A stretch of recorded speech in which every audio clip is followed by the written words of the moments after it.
The American interstate highways. Not very exciting, but this system of roads has transformed the country.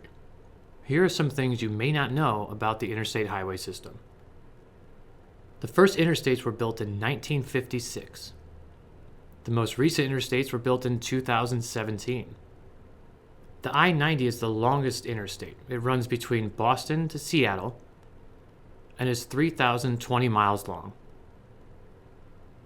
The shortest interstate, well, depending on how you categorize it, the shortest interstate is the I-375 and can be found in Michigan with a distance of 1.06 miles.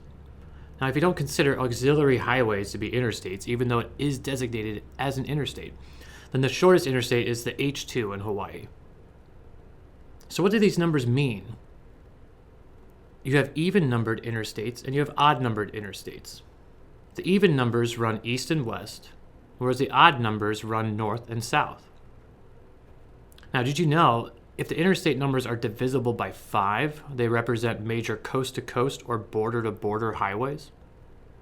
Have you taken a cross-country road trip on one? Let us know. We'd love to hear about it.